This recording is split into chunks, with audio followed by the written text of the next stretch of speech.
प्रिय विद्यार्थियों, स्नातकोत्तर उत्तरार्ध के चतुर्थ प्रश्न पत्र में पूर्व में कृदंत प्रकरण का अध्ययन करने के पश्चात हम तद्धित प्रकरण का अध्ययन कर रहे हैं। इसमें पूर्व में हमने साधारण प्रत्ययों का अध्ययन समाप्त किया। आज हम अपत्याधिकार प्रत्ययों का अध्ययन प्रारंभ करते हैं। अपत्याधिकार में जो प्रत्यय आते हैं देखिए वो प्रथम सूत्र है इसमें, स्त्री पुंसाभ्याम नए स्नेयौ भवनात्। अर्थ क्या है इसका?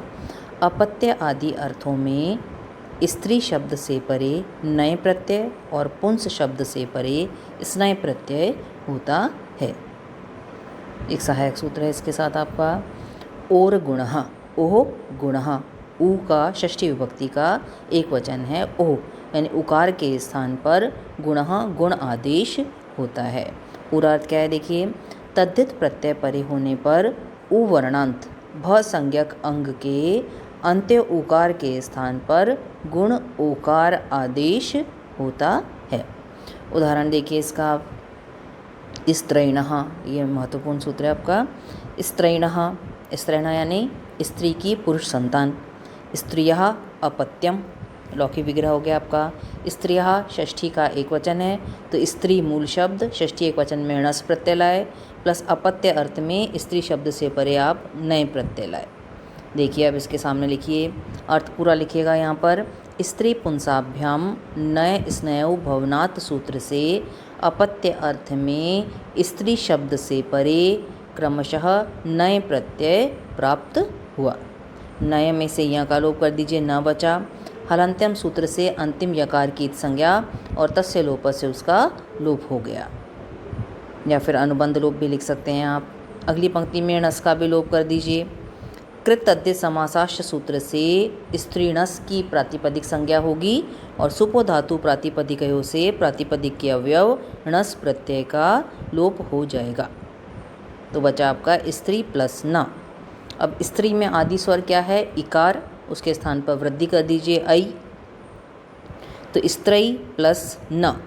उसके सामने सूत्र लिखिए, नए आपका यित प्रत्यय है, तो तद्धितेष्व चामादेह सूत्र से यित तद्धित प्रत्यय नय परे होने के कारण आदि अच, स्त्री शब्द के आदि अच ईकार के स्थान पर वृद्धि ऐ आदेश होगा। क्लियर है यहाँ तक?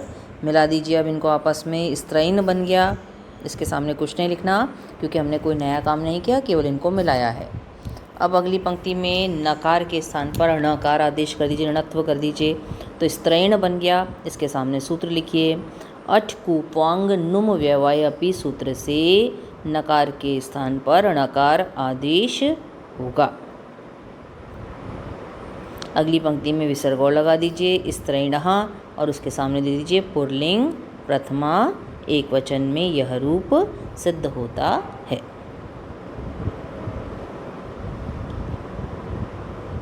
अगला शब्द है आपका पौंसनः।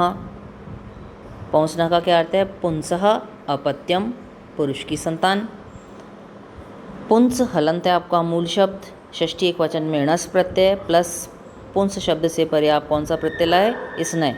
सामने दे दीजिए, स्त्री पुंसाभ्याम नए स्नेयौ भवनात् सूत्र से अपत्य अर्थ में पुंस शब्द से परे स्नेय प्रत्यय प्राप्त होगा। स्नेय में से स्न बचा, य का लोप कर दीजिए अंतिम, तो हलंत्यम सूत्र से अंतिम यकार की संज्ञा और तस्य लोप से उसका लोप हो गया, या अनुबंध लोप भी लिख सकते हैं आप। अगली पंक्ति में णस का भी लोप कर दीजिए, तो पुंस प्लस स्न बच गया आपका। कृत तद्धित समासाश्च सूत्र से पुंस णस की प्रातिपदिक संज्ञा होगी और सुपो धातु प्रातिपदिकयों से प्रातिपदिक के अवयव णस प्रत्यय का लोप हो जाएगा। पुंस में आदि स्वर क्या है? उ, पू में विद्यमान उ, उसको वृद्धि कर दीजिए औ, तो पौंस प्लस स्न। सामने दे दीजिए, तद्धितेष्व चामादेह सूत्र से यित तद्धित प्रत्यय स्नय परे होने के कारण आदि अच आपका क्या है? उकार के स्थान पर वृद्धि औ आदेश होगा, तो पौंस प्लस स्न हो गया आपका। अगली पंक्ति में पौंस में आप देखिए क्या है आपका प हलंत, औ, म हलंत और स हलंत। म हलंत और स हलंत दोनों हल हैं आपके, इनके बीच में कोई स्वर नहीं आ रहा, तो इनकी संयोग संज्ञा कर लीजिए आप। संयोग संज्ञा करके संयोगांत सकार का लोप कर दीजिए। तो आपने किया हलो अनंतरा संयोगः सूत्र से अचों अर्थात स्वरों के व्यवधान से रहित हलों अर्थात मकार और सकार की संयोग संज्ञा होगी, और संयोगांतस्य लोपः सूत्र से जिनकी आपने संयोग संज्ञा की है अर्थात मकार और सकार, उसमें से अंतिम सकार का या संयोगांत सकार का लोप हो जाएगा। तो पौम रह गया आपका, मिला दीजिए पौंसना, इसके सामने कुछ नहीं लिखना। अगली पंक्ति में विसर्ग लगा दीजिए पौंसनः, पुल्लिंग प्रथमा एक वचन में यह रूप सिद्ध होता है।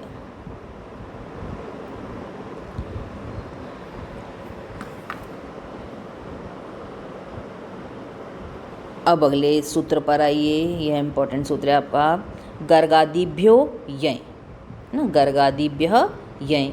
गर्ग आदि शब्दों से परे गोत्र अर्थ में यय प्रत्यय होता है। तीसरी और चौथी पीढ़ी गोत्र कहलाती है आपकी, है ना। तो आपने बताया गर्ग आदि शब्दों से परे गोत्र अर्थ में क्या होता है आपका यय प्रत्यय होता है। उदाहरण है आपका गार्ग्यः। गार्ग्यः का क्या अर्थ हो गया, गर्गस्य गोत्रापत्यम, गर्ग है ना, गर्गस्य गोत्रापत्यम। गर्ग मूल शब्द है आपका, षष्ठी एक वचन में णस प्रत्यय लाया आप, प्लस गोत्रापत्य अर्थ में यह प्रत्यय आ गया आपका। सामने दीजिए सूत्र पूछा, पूरा दीजिए। गर्गादिभ्यो यह सूत्र से गर्ग शब्द से परे गोत्र अर्थ में यय प्रत्यय होगा। यय में से यह बचा, यह का लोप कर दीजिए। हलंत्यम सूत्र से अंतिम यकार की संज्ञा होगी और तस्य लोप सूत्र से उसका लोप हो जाएगा, या फिर अनुबंध लोप भी लिख सकते हैं आप। अगली पंक्ति में णस का भी लोप कर दीजिए। उसके सामने दीजिए कृत तद्धित समासाश्च सूत्र से गर्ग णस की प्रातिपदिक संज्ञा होगी और सुपो धातु प्रातिपदिकयों से प्रातिपदिक के अवयव णस प्रत्यय का लोप हो जाएगा। तो गर्ग प्लस य रह गया आपका। गर्ग में आदि स्वर क्या है, पहले वाले ग में विद्यमान अ, तो वृद्धि कर दीजिए आ, तो गार्ग प्लस य, और उसके सामने दे दीजिए तद्धितेष्व चामादेह सूत्र से यित तद्धित प्रत्यय यय परे होने के कारण गार्ग्य शब्द के आदि स्वर अकार के स्थान पर वृद्धि आ आदेश होगा। अब गार्ग के अंत में जो अ है, अंतिम अ, उसका लोप कर दीजिए, तो गार्ग हलंत रह गया, प्लस य किसे किया आपने, यचि भम सूत्र से यकारादि प्रत्यय परे होने के कारण पूर्व शब्द समुदाय गार्ग पूरा है, यह भी आपका गार्ग की भ संज्ञा होगी, और यस्येति च सूत्र से भ संज्ञक गार्ग के अंतिम अकार का लोप हो जाएगा। मिला दीजिए, गार्ग्य बन गया आपका। अगली पंक्ति में कर दीजिए गार्ग्यः, और उसके सामने दे दीजिए पुल्लिंग प्रथमा एक वचन में यह रूप सिद्ध होता है।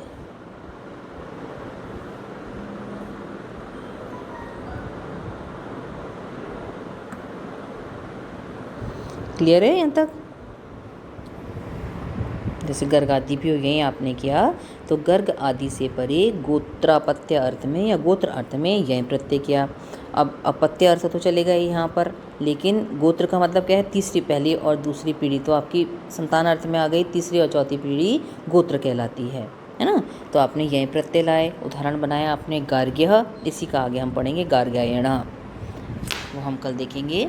तो गार्ग्य क्या आपने क्या अर्थ ध्यान से करिएगा, गर्गस्य गोत्रापत्यम, अपत्यम नहीं करेंगे, केवल गोत्रापत्यम।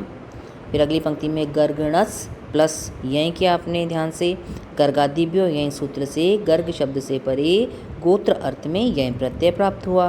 यहीं में से यह बचाएंगे, अनुबंध लोप, णस का लोप करेंगे, ये सब में समान चल रहा है अब तक। कृत तद्धित समासाश्च और सुपो धातु प्रातिपदिकयों से आदि वृद्धि करेंगे, ये सब में समान चल रहे हैं आपके, देखिए।